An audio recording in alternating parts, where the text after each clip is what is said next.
Yes, ready. 90 watts per minute. Start. राष्ट्रीय हरित न्यायाधिकरण का यह आकलन निराश करने वाला है कि सीवेज शोधन संयंत्रों के पूरी तरह काम न करने के कारण सीवरों का करीब 50% दूषित पानी गंगा नदी में जा रहा है। इस संस्था ने यह भी पाया कि औद्योगिक कचरा भी गंगा में पहुंच रहा है।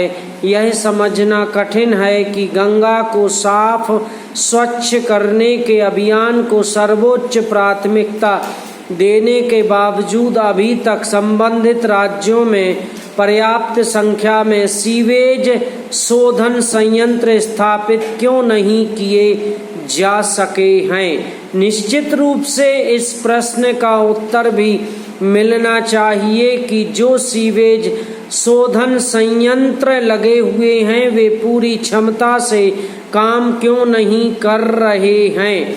इस प्रश्न का उत्तर राज्य सरकारों और विशेष रूप से उनके स्थानीय निकायों को देना ही चाहिए, क्योंकि यह प्रश्न एक लंबे अरसे से अनुत्तरित है। स्थानीय निकायों को इसके लिए बाध्य किया जाना चाहिए कि वे अपने इस प्राथमिक दायित्व का निर्वहन सही तरह से करें।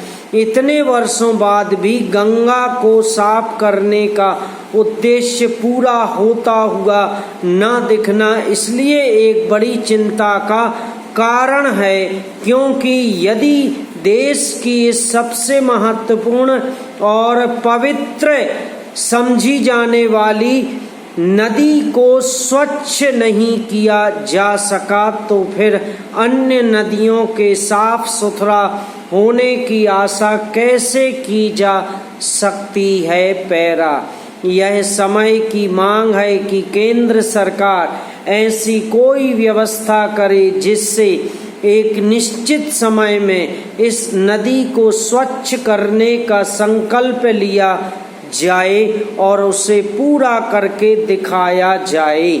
ऐसा करके ही देश की अन्य नदियों को साफ करने के लक्ष्य को पूरा किया जा सकता है। इसकी अनदेखी नहीं की जा सकती कि देश की अधिकतर नदियां प्रदूषण की चपेट में हैं। इनमें यमुना नदी भी है, जो सर्वाधिक प्रदूषित देश की राजधानी में दिखाई देती है।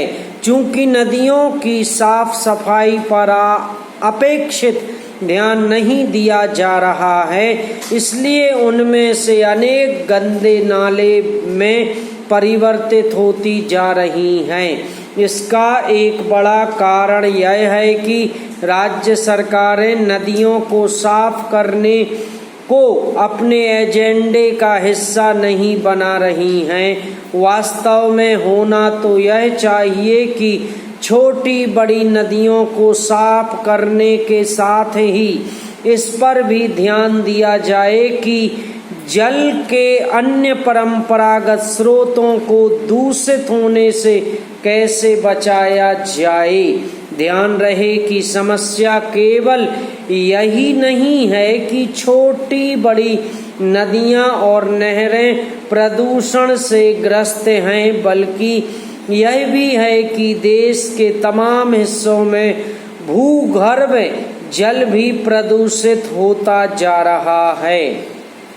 निश्चित रूप से सरकारों के साथ समाज को भी इसके लिए चेतना होगा कि नदियों के साथ साथ जल के जो भी परंपरागत स्रोत हैं उन्हें साफ स्वच्छ रखने की आवश्यकता कहीं अधिक बढ़ गई है।